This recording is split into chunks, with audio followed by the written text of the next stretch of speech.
Hello and welcome. My name is Whitney and I'm an anesthesia intern documenting my journey as I go through my first year of residency. As of today, I am happy to say that I made it through my third and final week of my first block of inpatient internal medicine. With the program that I'm at as a transitional year intern, I have to do 3 blocks of inpatient internal medicine, and I can officially say that I am 1/3 of the way done with that, which feels like an accomplishment. To celebrate, my husband and I got Thai food on my last day, and that is my favorite way to celebrate, so I'm honestly feeling pretty good right now. In my previous 2 videos, I talked a lot about the day-to-day work that you do as a intern on an internal medicine service. And in today's video, I want to do something a little bit different and actually reflect back on my time during this block. I knew this was going to be a hard rotation, and I ended up working a lot of hours, which we'll talk about at the end of this video. But I can say, having gone through it now, that I don't feel too exhausted or, overall bad in any way. I feel like I balanced working a lot with my personal life, and I'm really proud that I was able to do that. So, for today, I wanted to share the tips and tricks I use to feel that balance and to have that throughout this difficult block, just because I was working 80 plus hours a week, and I feel like I created a system that worked really well for me. So, in this video, first I'll talk a little bit about what actually worried me and what concerns I had going into this block in terms of balancing everything, and then I'll dive into the actual tips and tricks that I used for it.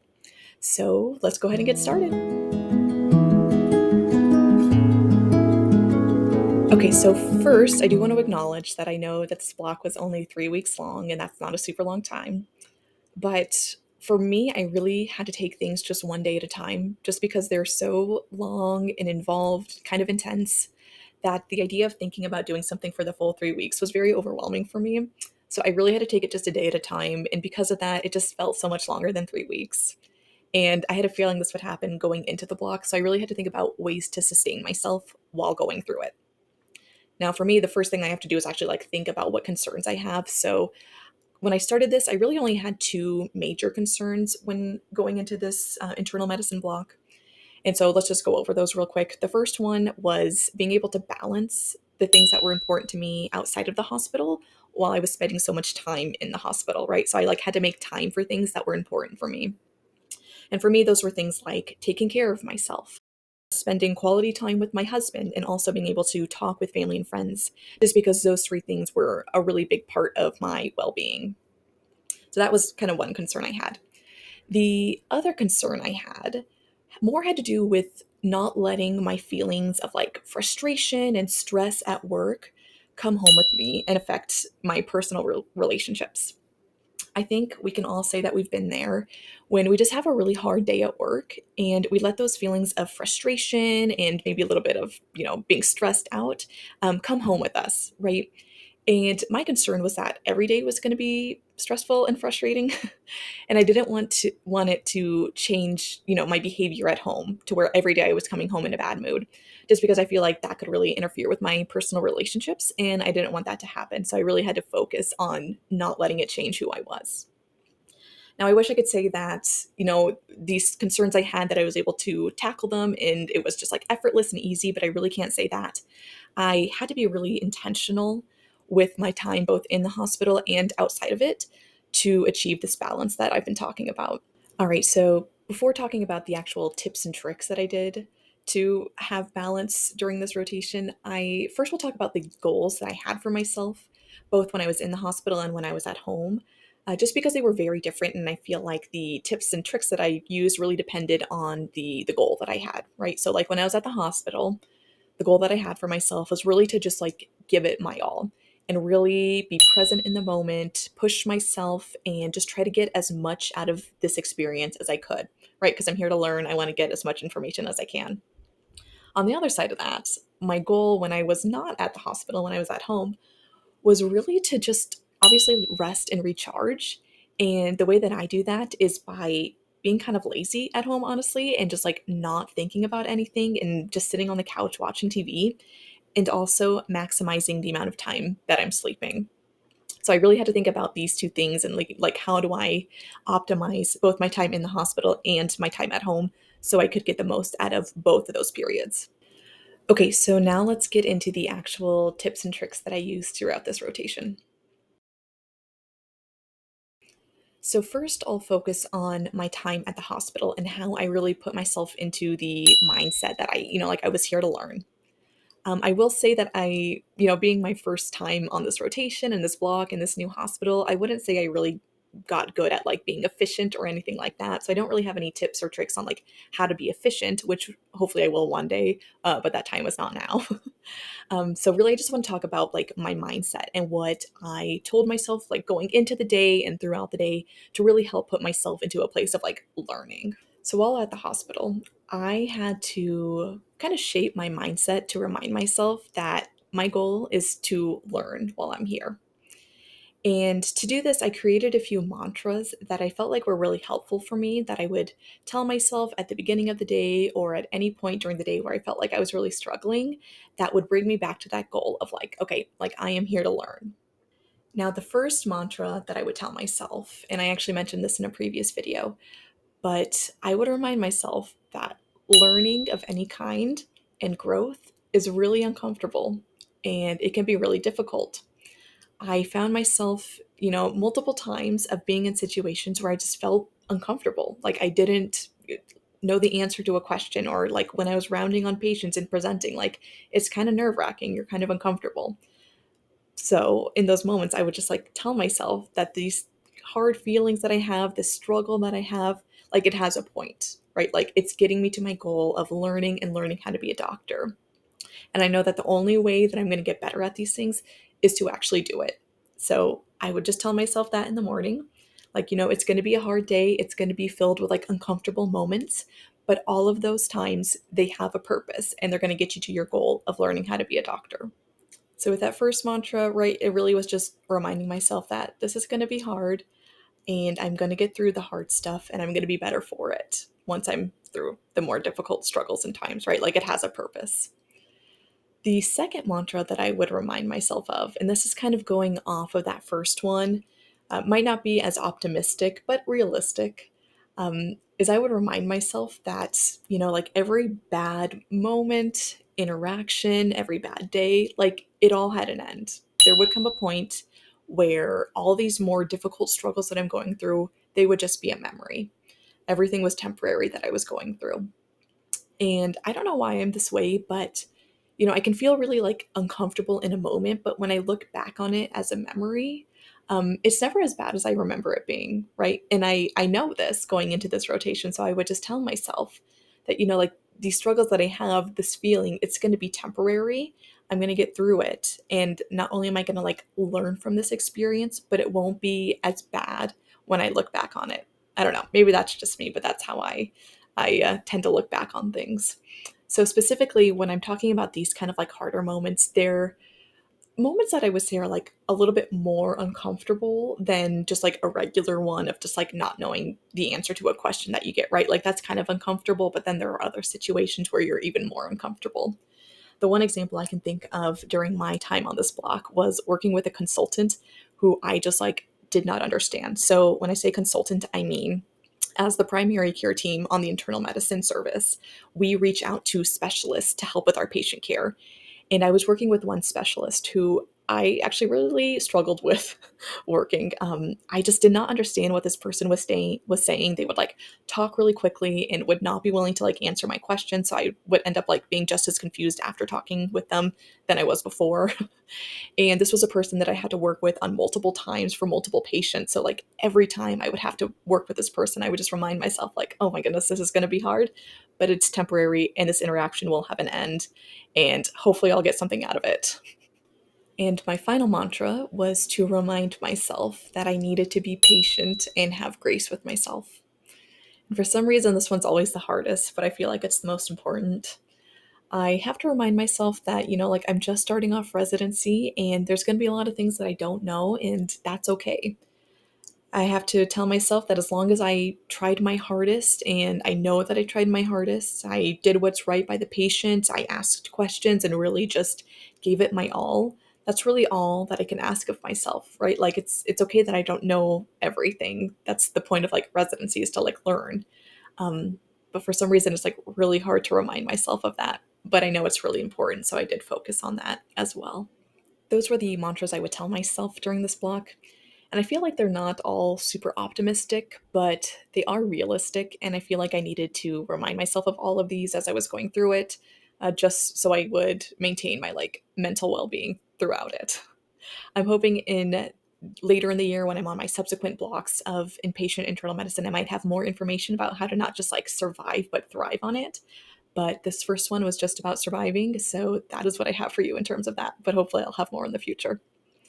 Now we'll switch gears and focus more on my time at home and what I would do to really maximize the amount of time that I could like rest, recharge, and just, get what I needed to out of my time at home. So I felt like I could actually focus on being on the hospital when I was there.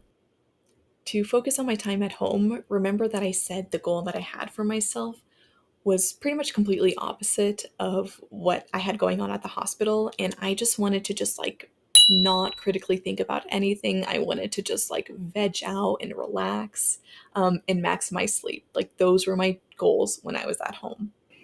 Now, this sounds funny to say, but I feel like I actually had to put in a lot of effort and thought in creating routines and systems while I was at home so that I could maximize the amount of times that I could be kind of like lazy and sleep while I was at home. And I think that the main thing to get out of that is just to really, what I did was just like focus on what routines I had at home.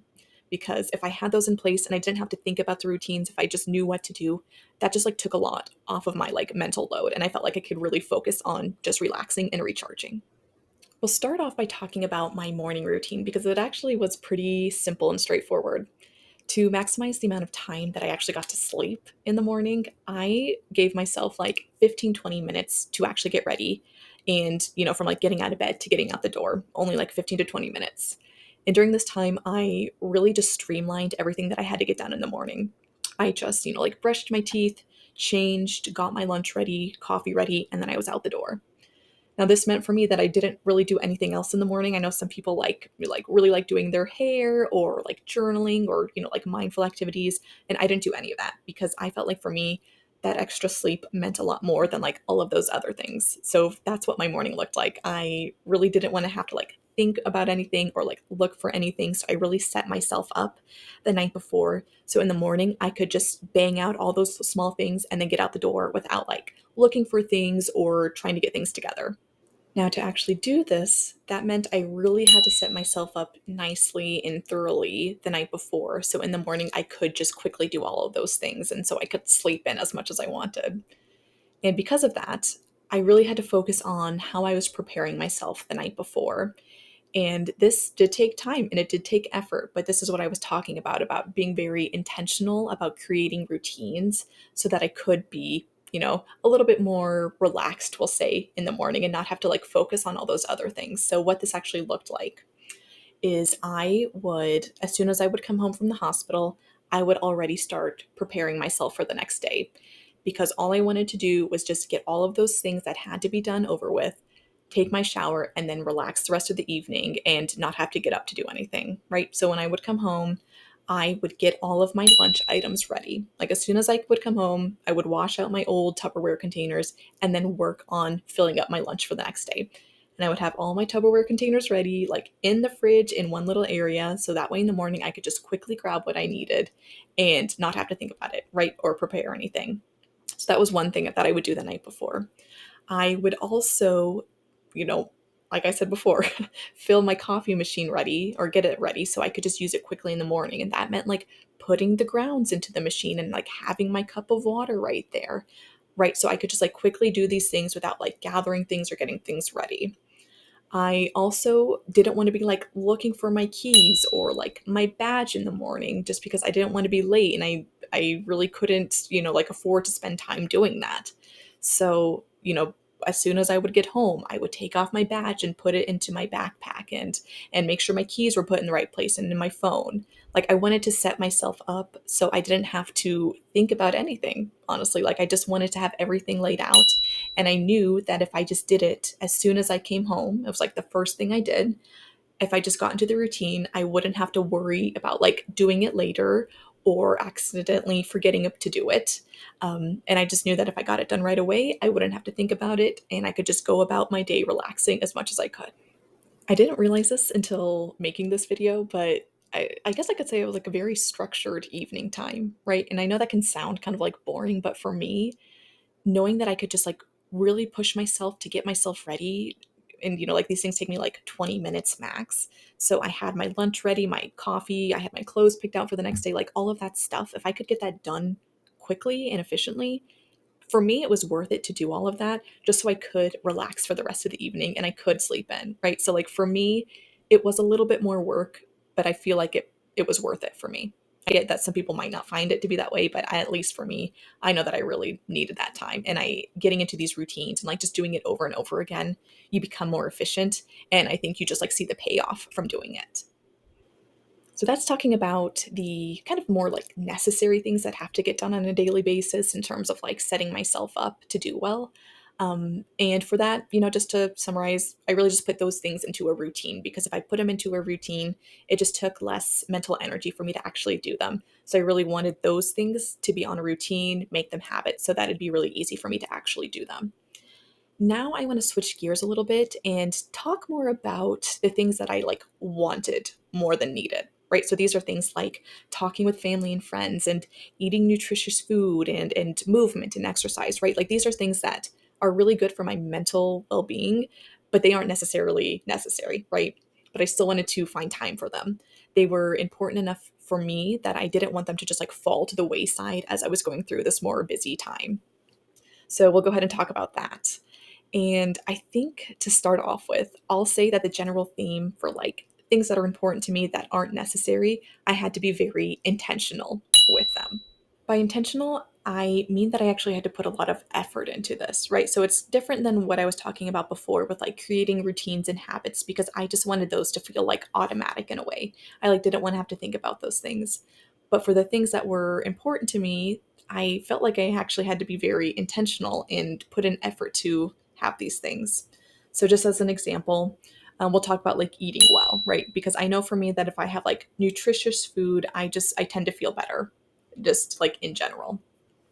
And the hospital does provide us food, but it's not exactly the healthiest all the time. Like they do have some healthy options, but not all the time. So I put it on myself to make food that I could bring to the hospital to have there instead of like relying on the hospital food. So what this actually looked like is at the beginning of the block, my husband and I put together a whole bunch of like freezer breakfast burritos that had like sweet potato and eggs and like healthier items. And I just kept all of those in the freezer. And then every day I would like take one out and take it to the hospital with me. That way I had a more like nutritious, filling breakfast. And it was really helpful for when I was going through the block, but it did take a lot of time. Like it probably took us like 3 or 4 hours to make all of these things before I started then. But I can say that for me, it was worth it. Like putting in that effort for me was worth it while I was going through the rotation. Going along with that, like I would pack my own lunch. And, like I'm the type of person where I can eat the same thing like days on end and I'm not bored of it. So like for me, I would just create like one lunch item at the beginning of the week and then eat that same thing throughout the entire week. Right? Like for me, I didn't have to think about it at that point, but I had to be like very intentional on putting that time aside on my day off so I could actually have a lunch item for the rest of the week. So that's just an example of like how I try to focus on eating nutritious food. I did the same thing when it comes to like movement and exercise.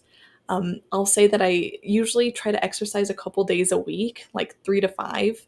But when I was on this rotation, I was not doing that just because when I come home, I really just didn't have the time. I just like wanted to relax and sit down versus like being more time on my feet. So for me, I still really wanted to do movement. So I tried to be intentional about how much movement I was getting at work.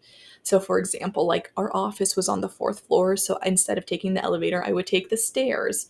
I would park on the fourth floor in the parking garage and again, take the stairs.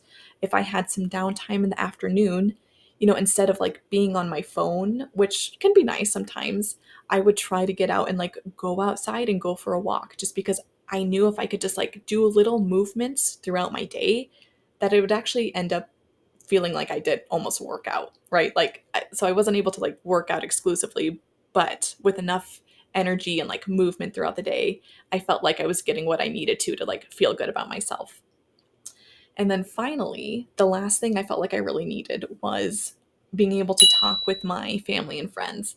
And again, I had to be like very intentional with this. I'm not usually one to like call someone on my way home, but I tried to do this while during this block because I knew that was like my only time that I would be able to. So I tried to like call my parents and like my grandparents during the like 10 minutes I had home. And I know that's not like a long time to talk, but being able to do that just like a couple times throughout the block, I felt like I got what I needed out of, like being able to catch up with my family. So all of these things to show that, like you can be really intentional and put in the time to actually do the things that you want. It might look a little bit different than what you would do if you were not in a super busy time, but I feel like in this point in life, especially with during this block, like I had to just take what I could get, and that meant kind of compromising on like those things that I really want and things that I like almost need for my like mental health. But I didn't want to just like not do it ever. I just had to do it a little bit differently than I'm used to. So I hope that goes to show that, this was not like something that came naturally to me. It was not easy or like passive. These are all things that I like really had to put thought into. And I hope I just show that like it can be done. Even though it might be kind of tricky, it is possible. And I hope that's just like a message that I send out to everyone here today. I will say, I talked about in the beginning of the video that I was able to balance a lot, but I wasn't able to balance it all. So I do want to acknowledge that, like even though I tried really hard to do a lot of the like things I felt like I really needed during the time or like I really wanted to do, I didn't do it all, right? Like I don't want to paint that impression at all. So we'll talk about the things that I didn't do. So the first thing that I want to acknowledge, which I kind of talked about before, is I didn't work out. Like I usually really like running and like lifting weights, and I think I did that like one day out of the entire 3 weeks. And I'm okay with that. Like I just felt like I could not fit that into my schedule at this point.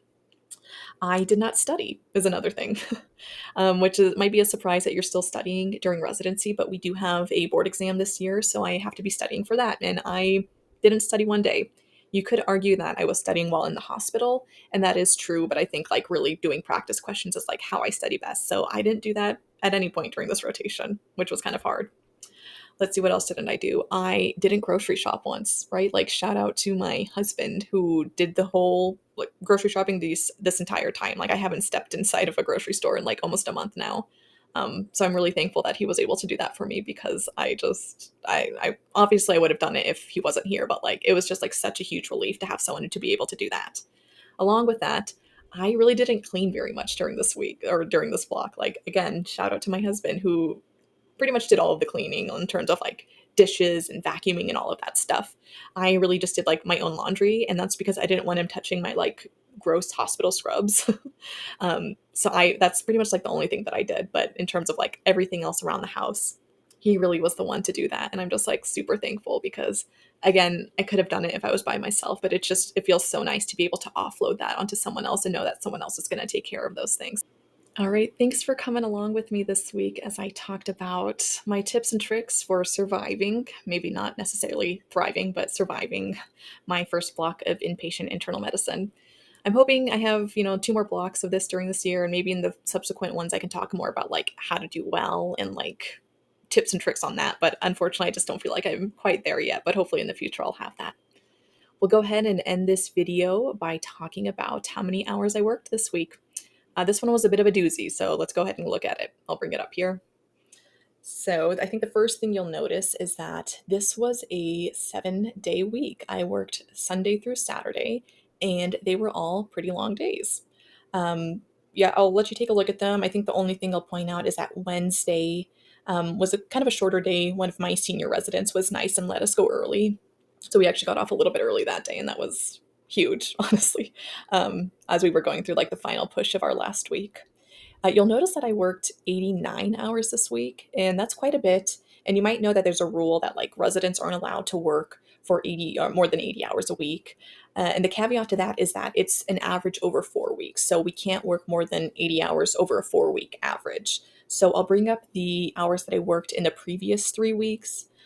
which I'll show down here. And you'll see that the average over my past 4 weeks was actually only 63. So it's okay that I worked more this week, just because I had other ones that, or other weeks that just weren't as much. So it ended up being okay. It was a lot, but it was okay. Well, thank you again for coming along with me. I will see you next time. Let's see, what do I do next? I go back to clinic next week, so I'll be talking about that in my next video. Take care, everyone.